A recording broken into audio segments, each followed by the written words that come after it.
ಶಾಸಕ ಮುನಿರತ್ನ ವಿರುದ್ಧ ಅತ್ಯಾಚಾರ ಪ್ರಕರಣಕ್ಕೆ ಸಂಬಂಧಪಟ್ಟಂತೆ ಶಾಸಕ ಮುನಿರತ್ನ ಎಸ್ಐಟಿ ಕಸ್ಟಡಿ ಇವತ್ತಿಗೆ ಅಂತ್ಯ ಆಗುತ್ತೆ. ಎಸ್ಐಟಿ ಅಧಿಕಾರಿಗಳು ಸಾಕಷ್ಟು ತನಿಖೆಯನ್ನ ನಡೆಸಿದ್ದಾರೆ. ಇವತ್ತು ಮುನಿರತ್ನ ಎಸ್ಐಟಿ ಕಸ್ಟಡಿ ಅಂತ್ಯ ಆಗ್ತಾ ಇದೆ. ಹಾಗಾಗಿ ಕೋರ್ಟ್ಗೆ ಹಾಜರುಪಡಿಸಲಿದ್ದಾರೆ ಎಸ್ಐಟಿ. 10 ದಿನಗಳ ಕಾಲ ಕಸ್ಟಡಿಗೆ ಪಡೆದಿದ್ರು ಎಸ್ಐಟಿ ಅಧಿಕಾರಿಗಳು. ವಿಚಾರಣೆ ಸಂದರ್ಭದಲ್ಲಿ ಯಾವುದೇ ಪ್ರಶ್ನೆಗಳಿಗೂ ಕೂಡ ಸರಿಯಾಗಿ ಸ್ಪಂದಿಸಲಿಲ್ಲ ಮುನಿರತ್ನ.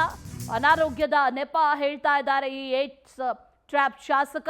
ಹೀಗಾಗಿ ಮತ್ತೆ ಕಸ್ಟಡಿಗೆ ಪಡೆಯೋದಕ್ಕೆ ಎಸ್ಐಟಿ ಈಗ ತಯಾರಿಯನ್ನ ಮಾಡಿಕೊಂಡಿದೆ. ಮತ್ತೆ ಒಂದಷ್ಟು ದಿನಗಳ ಕಾಲ ಕಸ್ಟಡಿಗೆ ಪಡೆದು ವಿಚಾರಣೆಯನ್ನ ನಡೆಸುವಂತಹ ನಿಟ್ಟಿನಲ್ಲಿ ಈಗ ತಯಾರಿಯನ್ನ ಮಾಡ್ಕೊಳ್ತಾ ಇದೆ ಅನ್ನುವಂಥ ಮಾಹಿತಿ ಲಭ್ಯ ಆಗ್ತಾ ಇದೆ. ಸಾಕಷ್ಟು ಆಯಾಮಗಳಲ್ಲಿ ಬೇರೆ ಬೇರೆ ಆಯಾಮಗಳಲ್ಲಿ ತನಿಖೆಯನ್ನು ಮಾಡಲಾಗಿತ್ತು. ಸ್ಥಳ ಮಹಜರನ್ನ ಕೂಡ ನಡೆಸಲಾಯಿತು. ಆದರೆ ಈ ಎಲ್ಲ ಆರೋಪಗಳಿಗೆ ಸಂಬಂಧಪಟ್ಟಂತೆ ಮುನಿರತ್ನ ಯಾವುದೇ ರೀತಿಯ ಹೇಳಿಕೆಗಳನ್ನಾಗಲಿ ಯಾವುದೇ ರೀತಿಯ ಉತ್ತರಗಳನ್ನಾಗಲಿ ನೀಡ್ತಾ ಇಲ್ಲ. ಅನಾರೋಗ್ಯದ ನೆಪವನ್ನು ಹೇಳ್ತಾ ಇದ್ದಾರೆ. ಹಾಗಾಗಿ ಮತ್ತೆ ಕಸ್ಟಡಿಗೆ ಪಡೆಯೋದಕ್ಕೆ ಎಸ್ಐಟಿ ಅಧಿಕಾರಿಗಳು ತಯಾರಿಯನ್ನು ನಡೆಸಿದ್ದಾರೆ.